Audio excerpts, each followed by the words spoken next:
문예준, 문예준 군.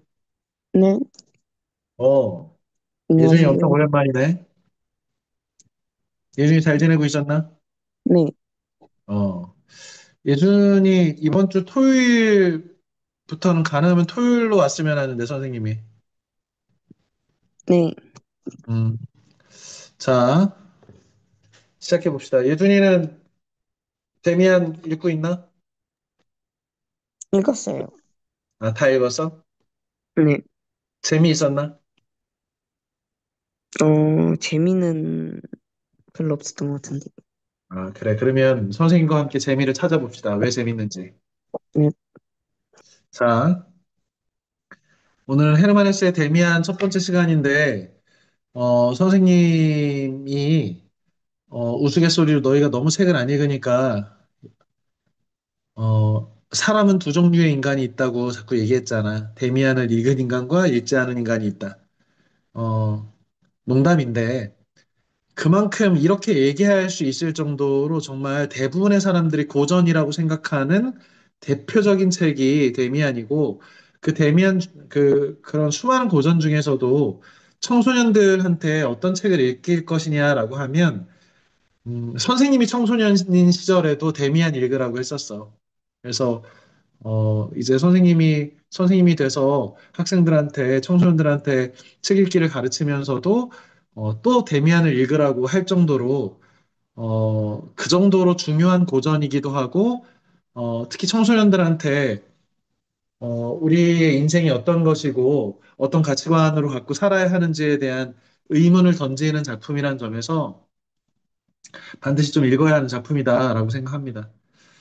어, 읽은 학생들도 있지만 전체적으로 보면 이 책 자체가 그렇게 그 긴 책이 아니란 말이야.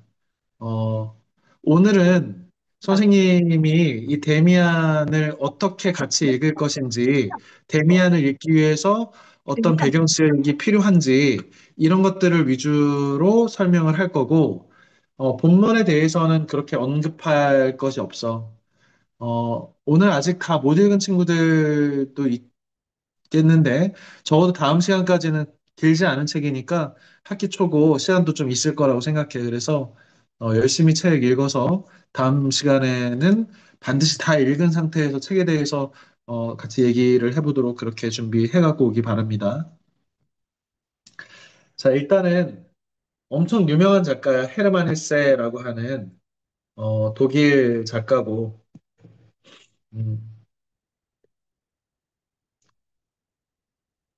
1946년 우리나라로 치자면 일제강점기가 끝난 다음 해네, 그지? 광복 다음 해에 노벨 문학상을 수상한 사람이니까 대체로 어느 정도 연배, 어느 정도 시대 사람인지에 대한 감이 좀 있겠지.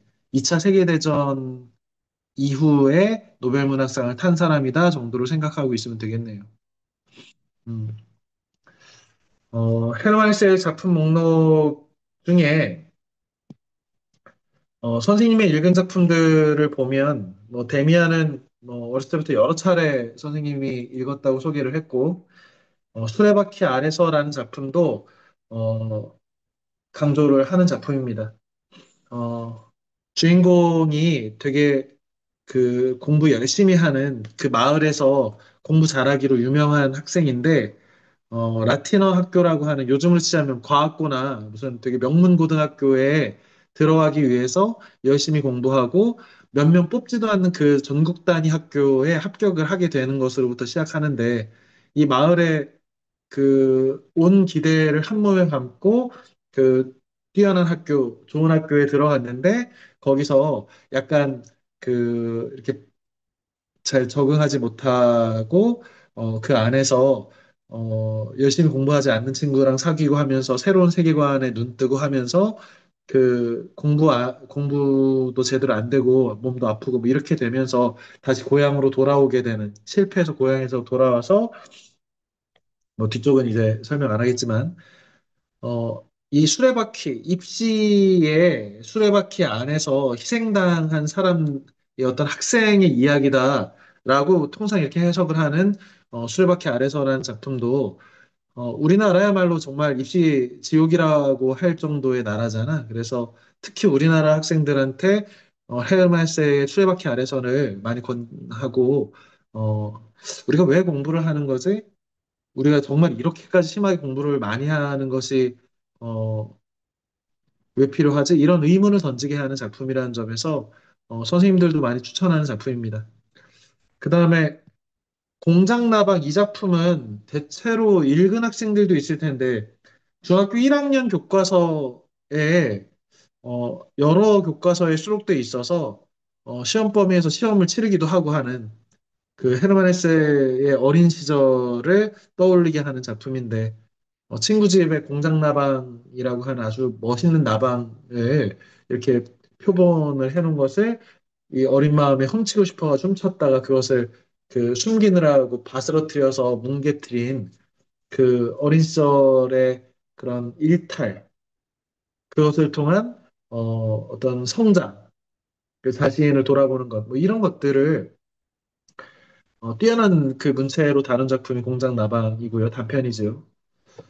어, 선생님이 또 추천하고 싶은 작품은 시다르타라는 작품인데 인도를 배경으로 해서 인도의 어, 그 브라만 교의 브라만 정신적 지도자 성직자의 계급에서 태어난 시다르타가 세상의 인생에 대해서 깨닫게 되는 과정 그 안에서 고타마라고 하는 우리 고타마 시다르타라고 하는 부처님을 만나서 깨달음을 얻기도 하고 여러 인생의 과정을 거치면서 진정한 깨달음이란 무엇인가 아주 불교적인 색채가 짙은 작품이고, 어, 굉장히 영적인 작품이라고 할 수 있는, 그래서, 어, 한편으로 보면 불교에서 얘기하는 어떤, 깨달음이나 이런 것들도 내재해 있으면서도 또 불교를 좀 뛰어넘는 인간의 보편적인 삶의 의미에 대해서 생각하게 하는 작품이 시타르타니까 이것도 이렇게 읽어보면 좋고요. 작년에 우리 그 수면에서 읽어준 그 시간을 통해서 황야의 일위를 읽었는데, 하러 할리라고 하는 사람의 그 자서전, 굉장히 환상적이고, 어떻게 보면 약간 퇴폐적이기도 한 그런 그 작품인데, 어쨌든, 어, 선생님이 생각할 때 헤르만 헤세의 어떤 특성이라든지 이런 것들을 가장 잘 드러낸 작품이 황야의 일위가 아닌가. 어, 프랑스나 독일 혹은 미국에서 68년도 68혁명의 시대에 어떤 교과서처럼 68혁명이라고 하는 것은 기존의 세계관, 젊은이들에게 뭐뭐 하지 마라라고 하는 금지를 금지하다. 나는 금지를 금지한다. 라고 하는 68혁명의 정신을 잘 드러내고 있는, 어, 과연 인간은 일탈이라고 하는 것을 하지 말아야 하는가? 아니면 어쩌면 일탈이 우리한테 새로운 가능성을 열어 보이는 것이 아닌가? 인간의 여러 다양한 가능성 중에 세 개가 규범으로 인간을 너무 옥죄서 우리의 상상력을 옥죄고 우리의 가능성들을 우리는 더 큰 인간들일 수 있는데 우리의 규범으로 우리를 너무 옥죄고 있지 않은가? 뭐 이런 화두를 던지는 68혁명의 정신과도 같은 작품이 황해의 일이다. 뭐 그런 얘기들을 지난 작년에 우리가 나눴던 기억이 나네요.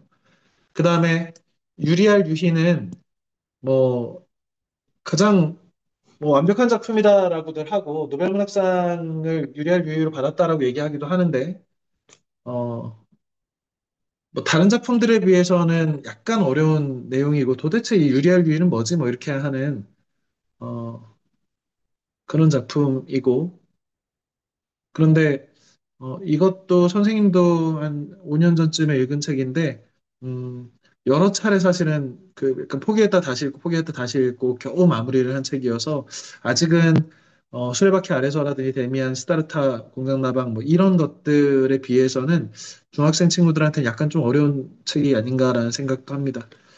어, 나르치스와 골드문트는 선생님이 예전에는 이게 지와 사랑인가? 라는 버전으로 청소년기에 읽었던 기억이 나는데 뭐 구체적인 내용들은 잘 생각이 안 나고 몇몇 구절들만 좀 생각이 나는 작품이고 7월의 아이들은 아직 못 읽은 책인데 뭐 유명한 작품이니까 이렇게 좀 뽑아놨겠지. 그래서 개인적으로 선생님은 헤르만 헤세를 굉장히 뛰어난 작가라고 생각하고 헤르만 헤세의 작품들을 이렇게 읽어 나가고 있는 중이야. 뭐 데미안 같은 경우나 시다르타 같은 경우에는 뭐 여러 차례 반복해서 읽은 중요한 작품이고 너희가 여기에서 소개하는 이런 작품들도 이 데미안을 읽고 나서 뭔가 좀 괜찮았다. 아, 좀 헤르만 헤세가 내 스타일하고 좀 맞는다. 헤르만 헤세의 데미안 읽었더니 뭔가 인생의 깊이에 대해서 생각하게 됐다. 라면 나머지 작품들, 특히 이제 뭐 시타르타라든지 소리바퀴 아래서 정도의 작품들을 권합니다.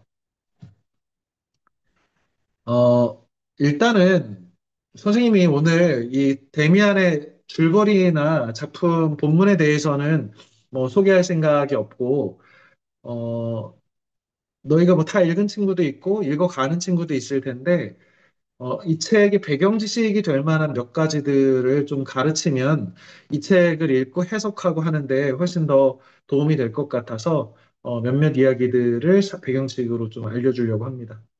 이 책에서 그 데미안이 싱클레어한테 우리는 같은 과야, 같은 족속이야, 같은 인종이야 라고 하면서 우리는 카인의 표를 가지고 있다라고 한단 말이야.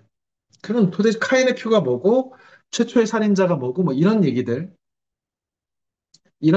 대해서 오늘 설명을 하려고 합니다. 일단은 카인과 아벨이라고 얘가 카인이고 얘가 아벨인데 첫째 형인 카인이 둘째인 아벨을 돌로 쳐서 죽이는 그래서 카인은 최초의 살인자. 어, 기독교에 기독교라든지 뭐 이슬람교라든지 뭐 유대교라든지 이런 세 개의 거대 종교가 한 뿌리인데 얘네들이 뭘 공유하냐면 구약 성서에 그 창세기를 공유한단 말이야. 제네시스라고 하는 하나님이 천지를 창조하시니란가 이렇게 시작하는 어떻게 해서 이 세계가 만들어졌고 인간은 어떻게 해서 태어났는지 뭐 이런 것과 관련된 이야기가 이 창세 신화인데 하나님이 세상을 만들고 에덴이라고 하는 동산에 낙원을 만들었어. 그래서 인간 인간은 최초의 인간인 아담 남자 그리고 이브 또는 하와라고도 하는데 여자 이렇게 해서 둘이 사랑하고 살으라고 해놓고서 에덴 동산에 모든 것들을 니네 맘대로 해도 된다. 너희가 에덴 동산을 잘 가꾸고 에덴 동산에서 마음대로 행복하게 지내라고 하나님이 만들어 준 거라는 거야. 그런데 어느 날 뱀이 찾아와서 하나님이 금기를 하나 줬는데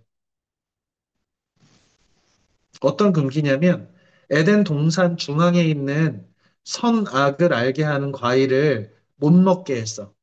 너가 에덴 동산의 모든 것을 다 네 맘대로 해도 좋은데 단 하나 나랑 약속하자. 선악을 알게 하는 과일은 절대 먹지 마. 너 이거 먹으면 반드시 죽게 돼.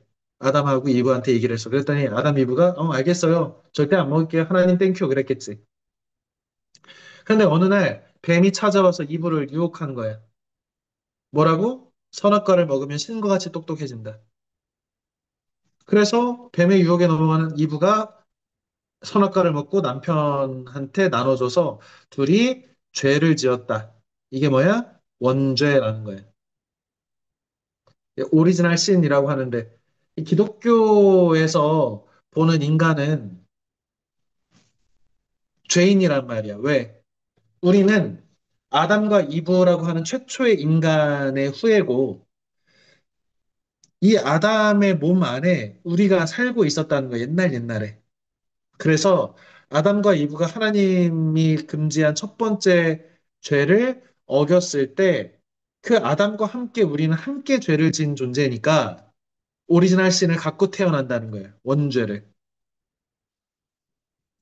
그래서 이런 죄를 지은 아담과 이브가 에덴 동산에서 추방당해. 추방. 이거를 밀턴이라는 사람은 낙원을 잃어버린 인간에 대해서 이제 썼는데요. 밀턴의 신락원 같은 것의 주제가 되는 거죠. 그래서 아담과 이브는 원래는 그 죽지 않는 인간이었어. 그런데 하나님한테 죄를 지어가지고 죽게 되고 남자는 땅을 경작해서 열심히 농사짓고 고생해야 이 수확을 얻을 수 있는 그런 고통을 주고 여성에게는 해산하는 아이를 낳을 때 너무 고통스러운 고통을 주고 뱀한테는 다리를 잘라서 땅바닥을 기어다니고 뱀과 이브는 맨날 다투게 되고 싸우게 되고 하는 그 죄값을 받게 된 거래.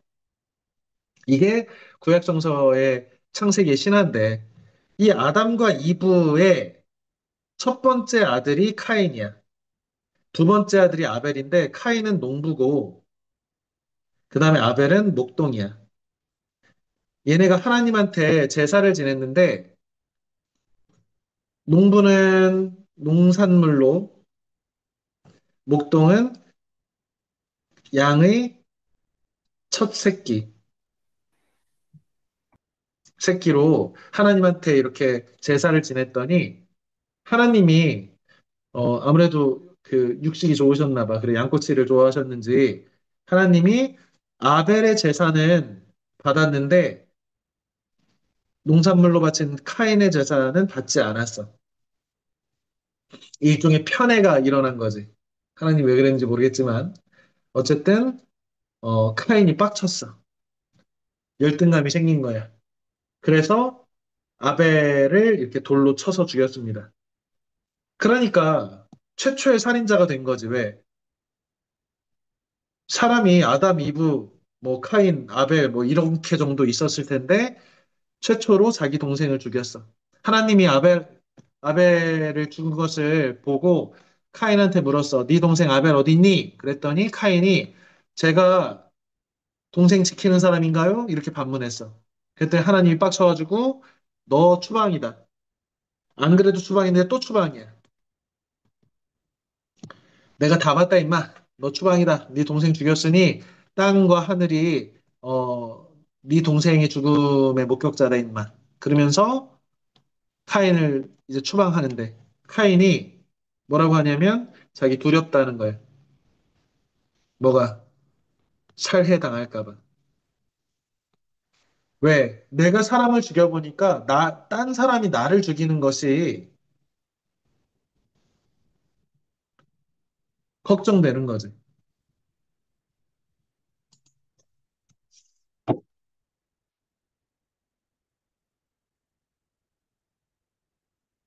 자, 그래서 하나님이 그래도 카인이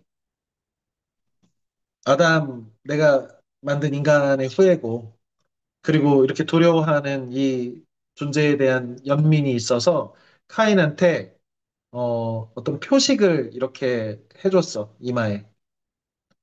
이 표식은 뭐냐면 살해 방지.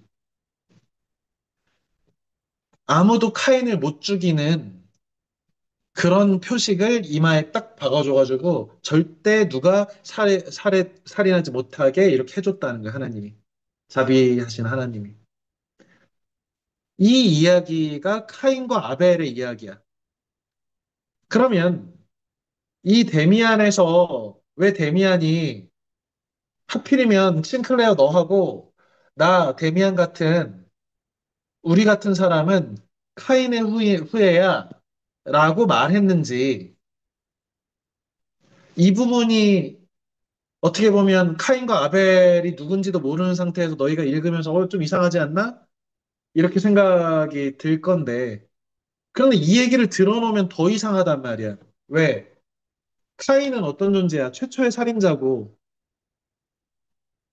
그런데 주인공한테, 싱클레어한테 데미안이 나 카인의 후예인데 너도 카인의 후예야. 우리한테는 표식이 있어서 서로 알아볼 수 있어. 라고 하는 이상한 말을 한단 말이야.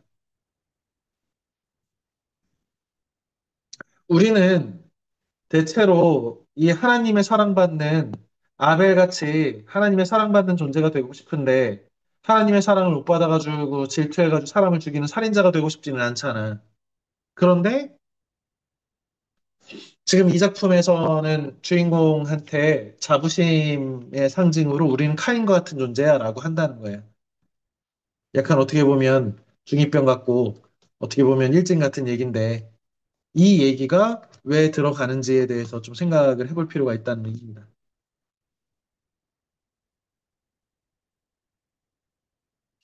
이걸 이해하기 위해서는 프리디 니체라고 하는 철학자의 사상을 좀 이해할 필요가 있는데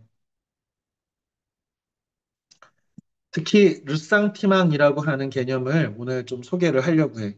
르상티망은 뭐 우리말로 치자면 원한 감정, 원한 감정 같은 뜻으로 번역할 수 있는 개념이야. 르상티망, 원한이야. 나 진짜 강자에 대한 강자에 대한 약자의 원한 감정. 프리드리히 니체는 1900년에 사망했으니까 외우기가 좀 쉽겠지요. 55세 때. 어, 우리가 올해 여름쯤에 니체의 짜라투스트라는 이렇게 말했다.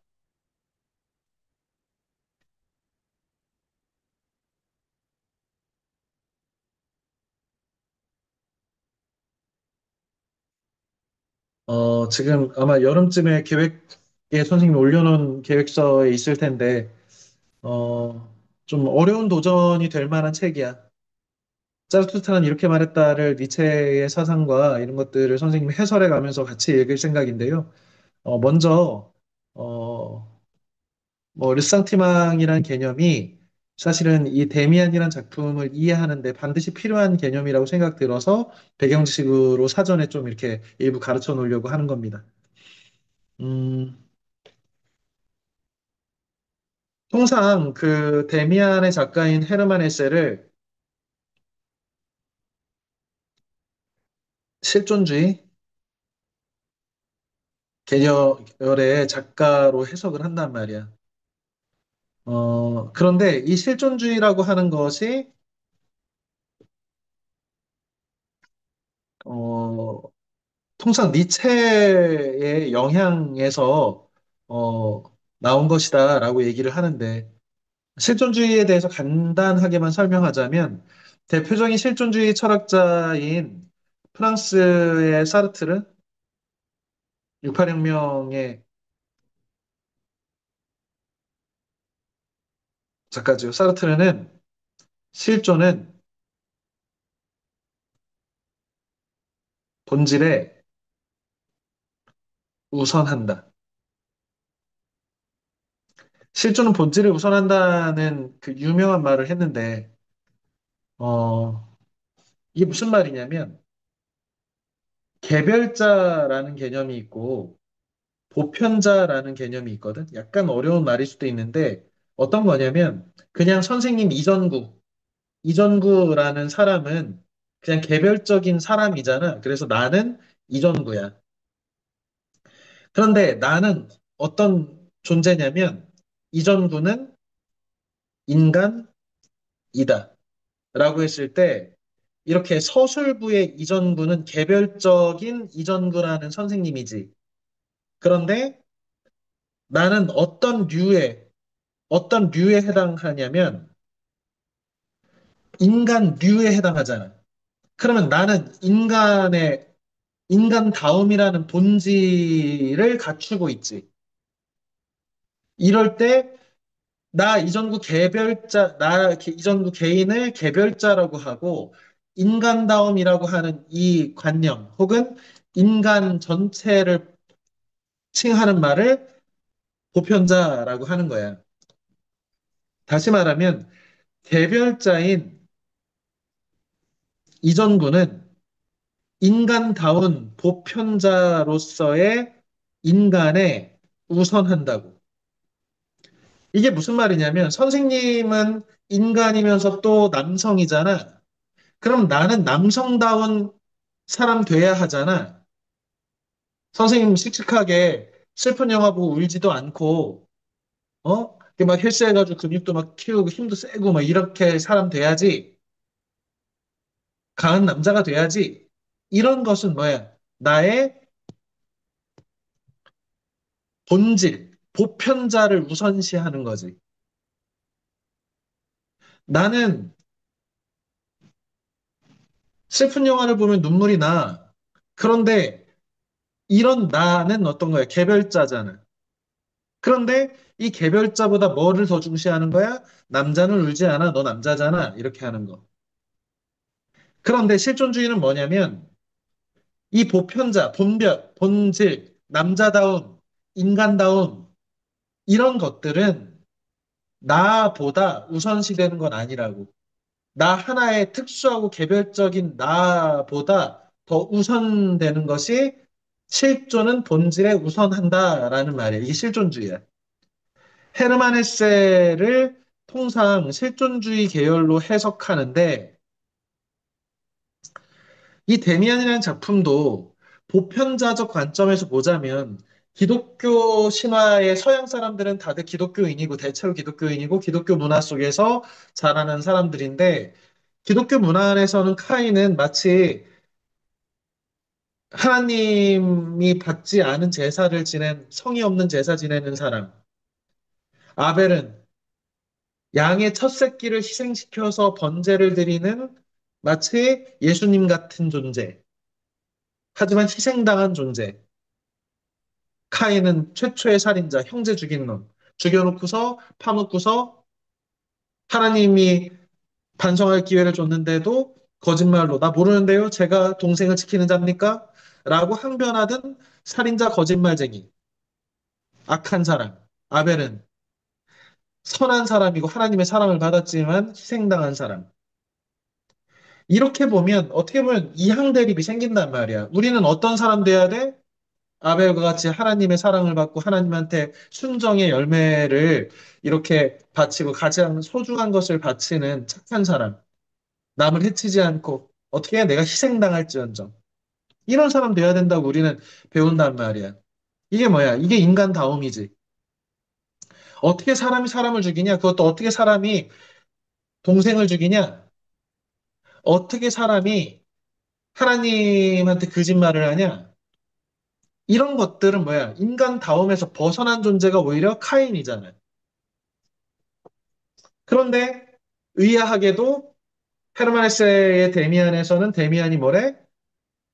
싱클레어 너하고 나는 카인의 후예야. 아무도 못 건드려 우리. 왜? 신이 준 까방권 같은 까임 방지권 같은 누구도 날 상대하지 못하는 권리를 하나님이 줬다는 거예요. 그래서 우리는 무적이야. 강한 존재들이야. 이상하잖아. 이게 뭐야? 헬세가 보이고 있는 헤르만 헬세 작가가 보이고 있는 실존주의적인 경향을 보여주는 거지. 그동안에 우리한테 정상이라고, 우리한테 도덕적이라고, 우리한테 바른 삶이라고 알려주는 규범이 사실은 근거가 없다는 거야. 그 이야기를 가장 과감하게 한 철학자가 프리드리 니체라고 하는 1900년대에 죽어서 현대를 연 철학자고 이 사람의 철학에 영향을 받은 것이 아주 깊은 영향을 받은 것이 헤르만 헤세야. 그래서 헤르만 헤세의 작품을 보면 니체의 사상이 곳곳에 계속 묻어나. 그래서 니체의 어떤 이런 철학들, 실존주의, 뭐 니체를 실존주의로 분류하기도 하고 그렇지 않기도 하는데 적어도 실존주의, 인간다움보다 어떤 개별자 하나가 더 중요하다. 예를 들어 선생님이 내일부터 너희들 가르치는데 화장하고 뭐 머리 길러가지고 파마하고 치마 입고 너희들 가르쳐. 여자 옷 입고. 그러면 선생님한테 막 손가락질 하겠지. 아유, 남자가 여자 옷을 입고 왜 그래요? 이상해요. 헤르만 헤세나 데미안의 작가인 헤르만 헤세나 아니면은 프리디 니체나 이런 사람들이 봤을 때 어떻게 생각한다고? 그럴 수도 있지. 왜? 실존은 본질에 우선하니까. 개별자 나는 그 어떤 본질적 뭐뭐 다음으로부터 벗어나서 먼저 존재하는 거다. 인간 다음이 먼저 존재하고 그리고 네가 존재하는 게 아니라 남자 다음이 존재하고 남자인 너가 존재하는 게 아니라 너 같은 남자들이 모여가지고 남자 다음이 형성되는 거야. 그러니 사실은 남자답다 하고 무조건 이렇게 해야 된다는 것 이런 거 근거 없어 라고 얘기하는 게 실존주의야. 우리의 규범이 우리를 옥죄고 있고 우리의 가능성과 우리의 상상력을 옥죄고 있을 수도 있다라고 하는 이런 문제의식을 던진 작가이고 우리가 그런 고민들 속에서 점차적으로 세상에 적응하기도 하고 세상과 다퉈가기도 하고 왜 세상은 우리한테 규범과 어떤 인간다운 범주 안에서 나가지 말라고 규정하잖아. 하지만 우리는 그런 것들과 관계 속에서 자신을 형성하는 거지. 세계가 우리한테 가르치는 것을 온전히 수용하는 것만이 아니라 언젠가는 반항하기도 하고, 반항했다 돌아오기도 하고, 이런 과정에서 인간이라고 하는 것이 단지 그렇게 간단한 규범 안에 들어갈 수 있는 것은 아니고, 그 개별자로서 나는 완전히 독특한 하나의 개성을 가진 나 자신이 되어가는 과정. 우리 전에 그 칼 구스타프 융의 영혼의 지도 같은 거 보면 이게 자기를 찾아가는 과정이래잖아. 셀프를 찾아가는 과정. 어떤 거? 단지 내가 알고 있는 나는 나의 페르소나 껍데기고 이 껍데기 안에 껍데기의 반대인 그림자, 섀도우가 살고 있고 그래서 내가 싫어하는 어떤 사람의 모습은 사실은 페르소나를 갖추기 위해서 내가 정상적인 인간인 역할을 하기 위해서 숨겨놓은 내 모습이다. 그래서 첫 번째로 내가 싫어하는 어떤 사람의 캐릭터나 어떤 성향 같은 것들이 사실은 내가 내 안에서 억눌러 놓은 어떤 감정이고 그런 캐릭터다라는 것을 이해해 가는 과정. 그리고 그 안에는 인류 보편적인 집단 무의식이 있고 더 나아가 그 안에는 우리가 인간이기 이전에 혹은 인간이면서 동시에 생득적으로 태어나면서부터 알게 된 갖고 태어나는 이 본능들 그리고 이 물질적 세계의 것들 이 모든 것이 바로 나라고 하는 것. 내가 단지 바르고 정직하게 사는, 이렇게 살아야지만 이렇게 살고 있는 나뿐만 아니라 나의 그 어두운 면과 나의 음험한 모습, 혹은 나의 물질적인 모습, 내가 비인간적인 모습, 동물 같은 모습, 야성, 이런 것이 온전히 나라고 하는 것을 이해해 가는 과정이 자기 이해의 과정이고, 자아를 완성하는 과정이다. 뭐 이런 얘기를 했잖아.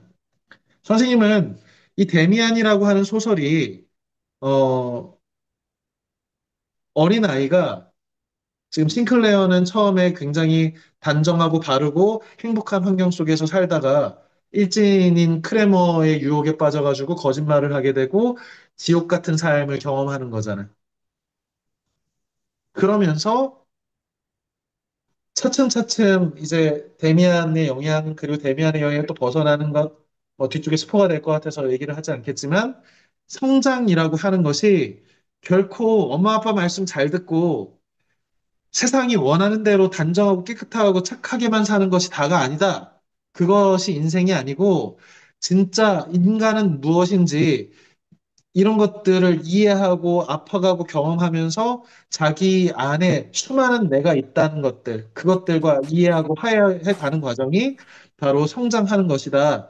그리고 우리가 그런 성장을 경험해야지만이 진정한 인간다운 인간 된다. 이런 얘기들을 담고 있는 소설이라는 점에서 너희 청소년들한테, 우리 중학생들한테 선생님 꼭 익히고자 한, 이유가 거기 있다고,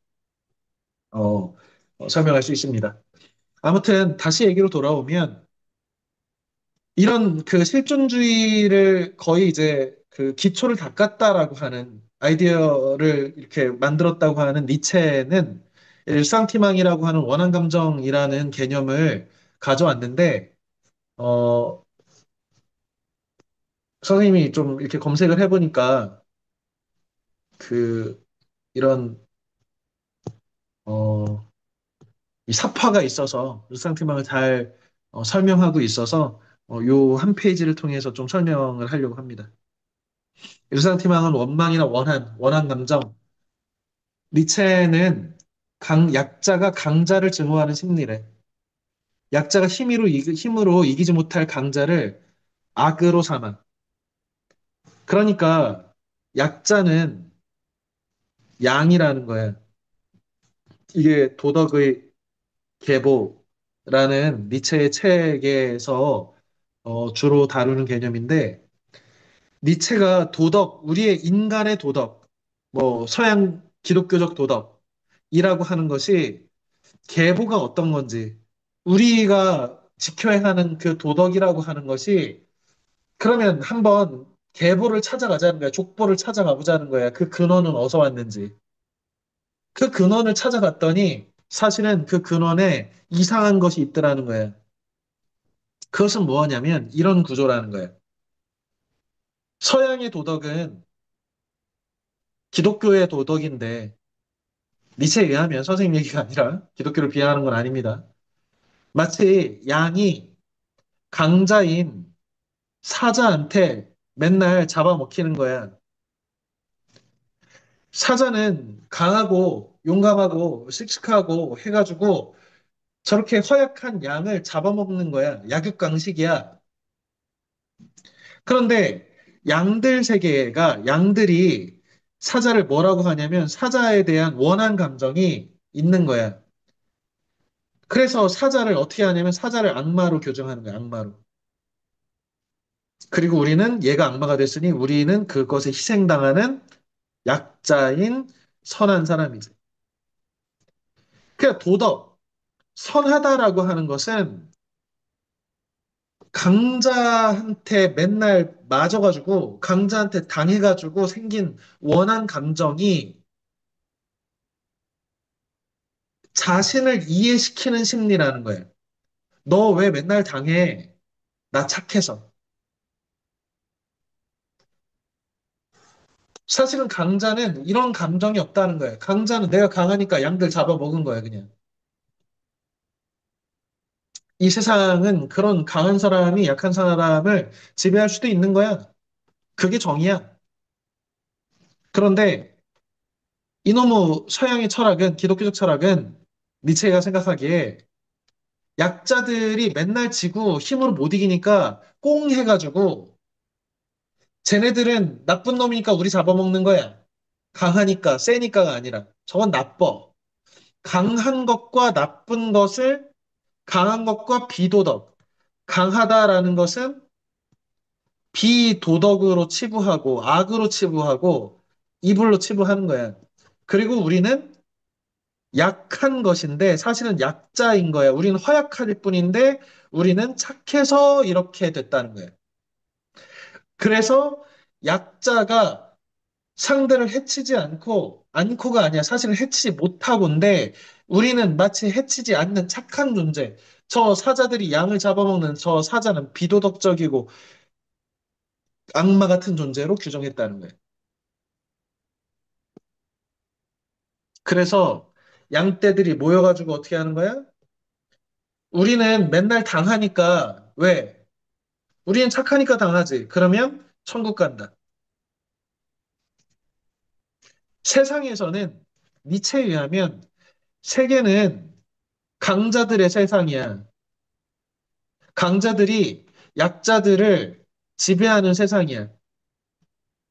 이건 너무 당연해. 한 번도 바뀐 적이 없어. 그런데 이 약자들은 뭘 만들어낸 거야?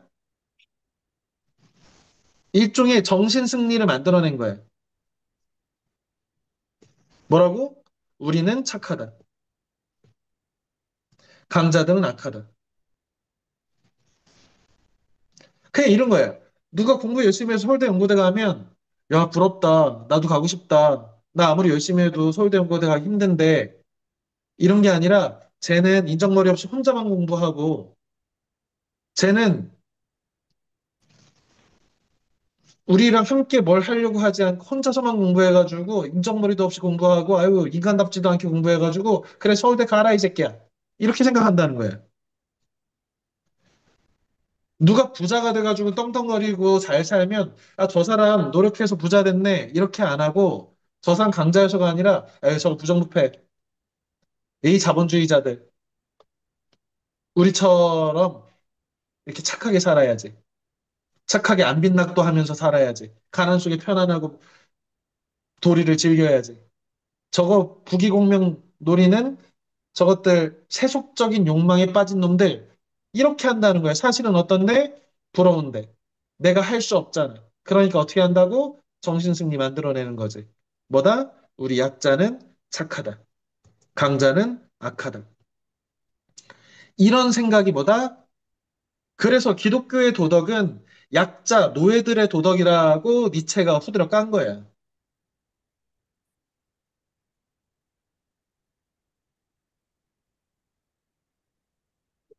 아마 그 니체는 심지어 목사님 아들이야. 지금 우리가 기독교를 믿지 않는데도 이 르상티망, 니체 르상티망의 개념, 도덕의 계보학이라든지 혹은 뭐 안티크리스트, 적그리스도라든지 이런 책들을 보면 와, 이거 좀 심한데? 라는 생각이 들 정도인데 당시 서양 사람들은 기독교 100% 거의 기독교의 인들이고 기독교에서 예수 그리스도는 이 세상에 하나님의 아들로 와가지고 자기를 희생해서 십자가에 못 박혀 돌아가심으로써 우리를 구원했는데 저 간악한 로마의 군사들이 우리 예수 그리스도를 십자가에 못 박혀 돌아가시게 했다. 우리는 예수 그리스도가 우리를 위해서 대신 돌아가심으로 해서 아까 아담이 지을 때 우리한테 내려온 오리지널 신, 원죄를 예수님께서 씻으셨다.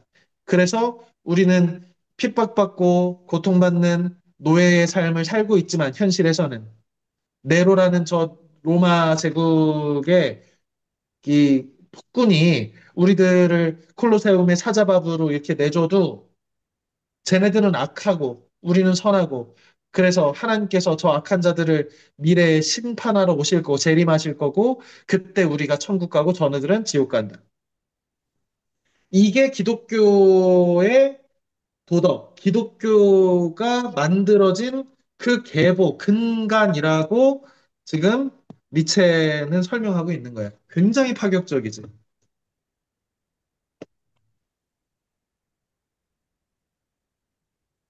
우리는 강자한테 겸손함을 강조하고, 야, 강한 사람은 약한 사람한테 베풀어야지. 뭐 이런 얘기들을 통상 하는데,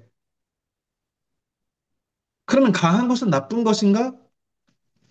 우리가 강자와 승리자에 대해서 우리가 갖는 감정이라는 것이 어떻게 보면 강자에 대해 존중하고 강한 존재들에 대한 어떠한 우리가 스포츠를 해도 강해지려고 하는 것이고 빨라지고 높아지려고 하는 것인데 마치 그것을 탐하는 것은 뭔가 잘못된 것 같이 생각하는 사회적 분위기가 있기는 하단 말이야. 약자에 대해서 연민한 거 당연하지. 하지만 약한 것이 착한 것이고 가난한 것이 착한 것이다. 이거는 또 아닌 거잖아, 어떻게 보면. 이런 점에서 우리가 평상시에 생각하는 약한 사람은 착하고 강한 사람은 나쁘다. 이런 관념이 어떻게 보면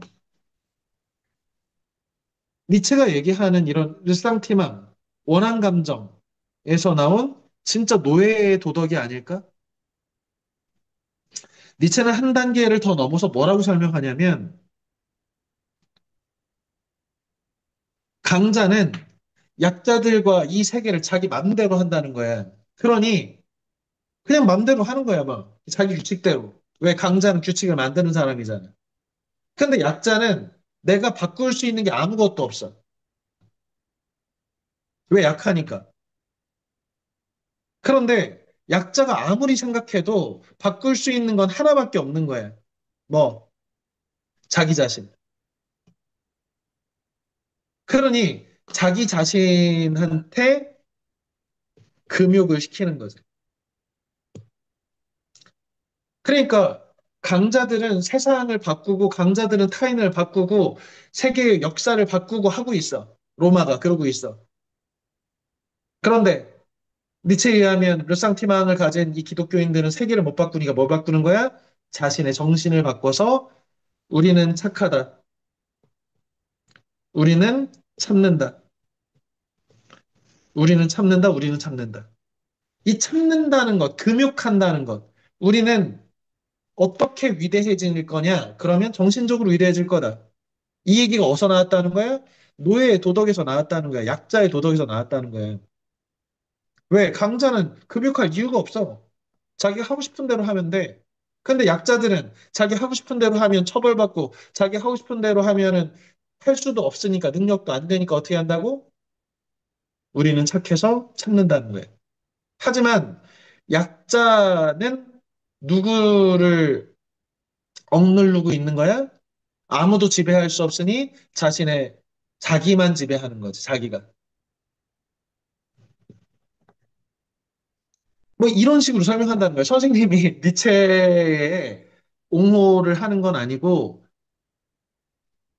강자의 법, 씩씩한 세상, 로마의 어떤 그런 것이 기독교의 노예들의 약함을 선함으로 포장한 이상한 그 도덕, 약함과 금욕하는 것, 인간적인 욕망들을 억누르는 것, 이런 것이 마치 천국 가는 길처럼 설명하는 이 말도 안 되는 방식이 이렇게 해서 생긴 거다.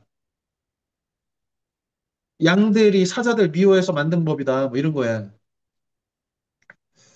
이게 말이 되는지는 생각을 해보면 되겠지. 각자 생각할 몫이라고 생각합니다. 이런 질문을 던진 거야. 그러니 여러 사람들이 충격을 빠진 거지. 니체가 뭐라고 하냐면 우리가 독서를 하는데 어떤 책을 읽어야 되냐면 마치 도끼로 얼음을 깨듯이 우리가 기존에 가지고 있던 생각을 거대한 해머로 거대한 도끼로 깨부수는 그런 책들을 읽어야 한다. 이 책에서도 지금 좀 전에 건영이가 어떤 구절이 가장 인상 깊었냐 그랬더니 아브라삭스요 그러잖아. 뒤쪽에 나오는 얘기인데 새는 자기 세계를 깨트리고 태어나지.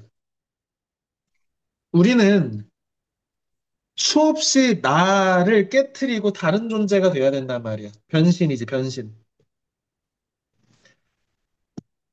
이거를 니체는 뭐라고 하냐면 위버맨시라고 해.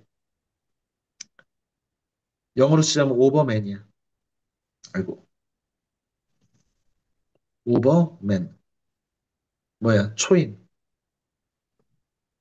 슈퍼맨이 아니라 인간을 초월하는 존재. 니체에 의하면 우리는 초인이 되어야 된대. 슈퍼맨 돼서 하늘 날라라? 아니고. 오늘의 나가 인간이라면 그것을 초월해. 또 그렇게 초월한 내일의 내가 있다면 나는 또 뭐가 돼야 돼? 또 그 나를 내가 생각하는 옳다는 생각, 나라는 인식, 이것들을 자꾸 깨트려가지고 또 다른 나로 변신하고 또 다른 나로 변신할 수 있어야 한다는 거예요. 이게 이제 불교까지 들어가면 이제 뭐 제법무아다라고 하면서 세상의 모든 것은 고정된 정체성, 아트만이 없다. 뭐 이런 얘기들하고 또 연결돼서 이 헤르만 헤세가 가지고 있는 어떤 불교적 베이스라든지 니체가 불교의 영향을 받았다라든지 서양 뭐 실존주의가 불교의 그 힌두교나 이런 브라만교의 산스크리트 철학에서 영향을 받았다라든지 이런 얘기들이 어, 또 관련성을 갖지만 어떤 거냐면 우리는 끝없이 자기를 변신시키는 존재라는 거야. 무엇을 통해서? 내 세계가 답답할 때까지 내가 성장하는 거야. 세계의 끝단을 닿아보지 않으면 이게 내 세계인지 모르는 거야. 그냥 가만히 조용히 착하게 엄마 아빠가 시킨 대로만 살고 요렇게 하는 사람은 자기 세계를 만져본지도 않아. 그러면 어떻게 돼? 변신하지 못하는 거지.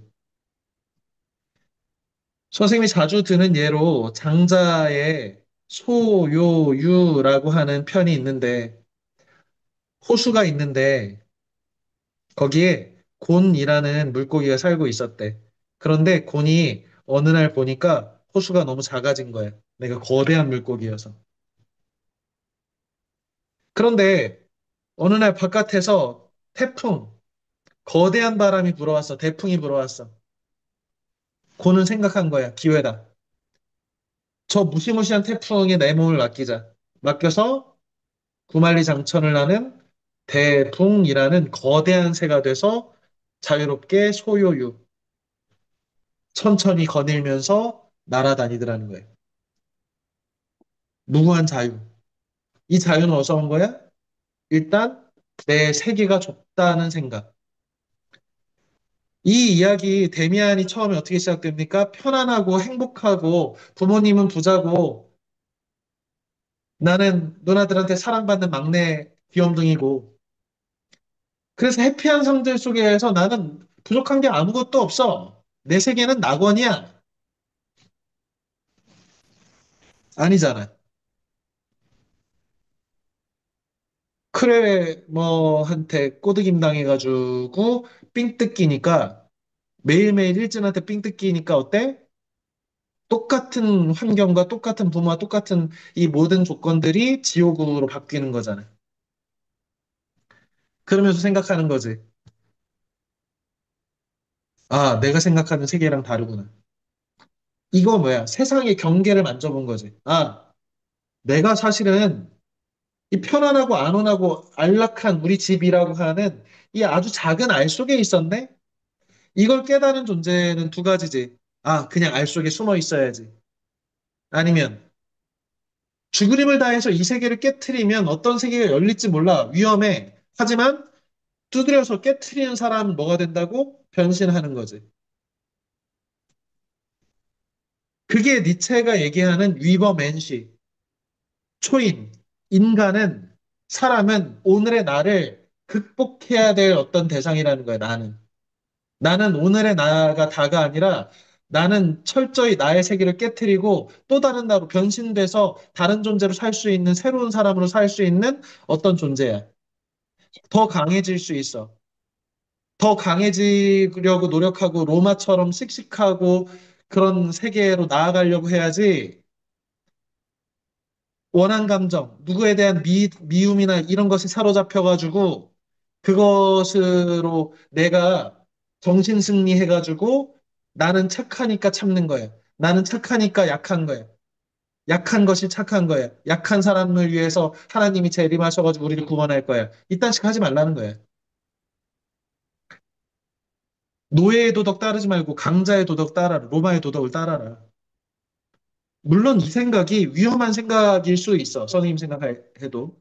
선생님이 전적으로 동의한다거나 이런 것은 아닌데, 이 얘기를 왜 던지냐면, 이런 얘기를 던지는 거의 유일한 철학자가 니체고, 그 철학의 영향을 받아서 이것을 등장인물로 해서 인물로 만들어가지고 소설로 직조해낸, 천을 짜낸 위대한 작가, 노벨 문학상을 탄 작가가 바로 헤르만 헤세다. 너희가 어떻게 보면 그냥 이 데미안이라는 책이 그냥 삐뚤기다가 뭐 어떤 기술학교 가가지고 고민 좀 하다가 뭐 이렇게 어이 친구 엄마랑 사귀는 내용이네 뭐 이렇게 스포가 됐을 수도 있는데 그러더니 무슨 전쟁터 나가가지고 갑자기 폭탄 맞고 쓰러지더니 어잉? 이게 무슨 뭐야 데미안은 마음속에 있었나 스포가 될 수도 있지만 해괴망측한 소설이라고 생각될 수도 있단 말이에요. 그런데 왜 이 해괴망측한 소설의 작가를 노벨 문학상을 줬고 왜 이 작가의 이 책을 동서고금을 막론하고 청소년들한테 모든 중학생들한테 어른들이 읽히려고 하는지 이게 왜 고전 중에 고전이 반열에 들었는지에 대해서 너무 겉표만만 읽으면 이게 무슨 얘기인지도 모르고 그냥 넘어가고 에 모르겠다 이런단 말이에요. 선생님도 중학교 때 그랬어.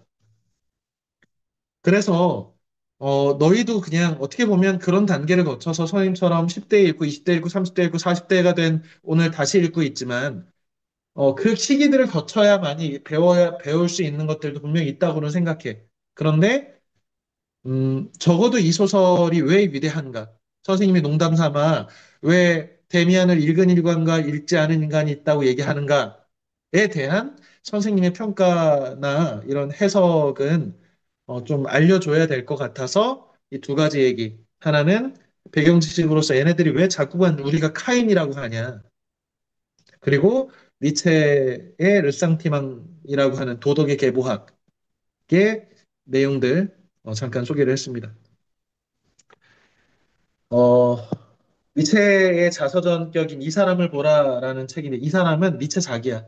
나 이 사람이 얼마나 똑똑한지 한번 보라는 거야.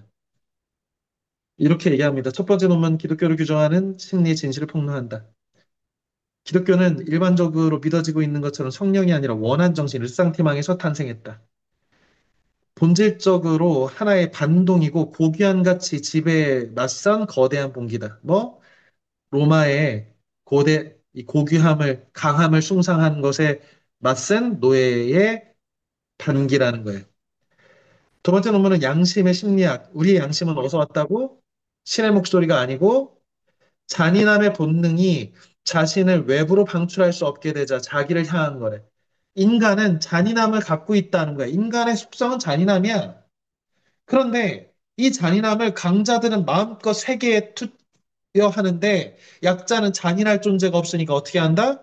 지한테 가져와서 자기 일을 못 살게 군다. 양심이라는 것으로. 아니요, 선생님. 양심은 맹자께서 말씀하시기를 양심이 없으면 인간이 아니고 인간은 선한 본성, 양심을 갖고 태어난다고 하셨는데요. 그렇지.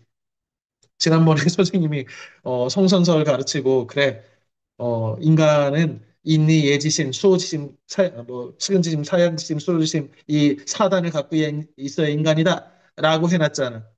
오늘은 완전히 반대의 철학을 얘기하는 거죠. 양심은 뭐래? 기독교의 하나님의 목소리가 마음속에 들리는 성령이 아니라 인간이 원래 잔인한 본능을 갖고 있어. 인간도 동물이어서. 그런데 잔인함을 남에게 투영하고 세계에 투영할 수 없는 약자들이 자기한테 투영하는 게 양심이다. 이상하지요. 금욕주의적 이상, 성직자 이상 극히 해로운 거래. 금욕은 해로운 거래. 이런 관점에서. 그래서 데카당. 데카당은 뭐야? 퇴폐. 아주 퇴폐하고 건강하지 않은 게 바로 금욕주의라는 거예요. 우리의 욕망을 참는 것. 그건 뭐다? 그게 진짜 더러운 거다. 퇴폐다. 왜? 세상에 강함을 투여하고 세상에 자신의 건강함을 투여할 수 없는 병든 인간들이 자기 일을 옥죄고 자기 일을 못 살게 구는 변태 같은 거다. 퇴폐적이다. 데카당이다. 그러면서 뭐래? 왜냐하면 인간은 아무것도 의욕하지 않기보다 차라리 물을 의욕하기를 원하기 때문이다. 니체의 사상이 이렇게 빡셉니다. 그래서 거의 그 중학교 2학년들의 철학자라고 일컬어도 선생님은 괜찮을 것 같아. 중학교 2학년 때 자기 세계를 만지는 거지. 우리가 중2병이라고 그러잖아. 나는 센 줄 알았더니 세상이 나를 가로막고 있네. 내 세상이 작다는 것. 이제 세상을 깨트리고 어른이 돼야 되는 모든 성장하려는 것, 모든 태어나는 것은 아브락사스 신과 같은 새처럼 알을 깨고 태어나는 것이다. 자, 또 시간이 없네요. 다음 시간에 이 책의 마지막까지 잘 읽어오기 바랍니다. 모두 고생했습니다. 굿나잇. 아유, 빡세다. 빠이. 아쉬워. 감사합니다. 그래, 안녕히 안녕. 안녕히 주무세요. 계세요. 그래, 수업 시간에 만나자, 얘들아. 어우, 졸려. 안녕히 네, 계세요. 그래, 안녕.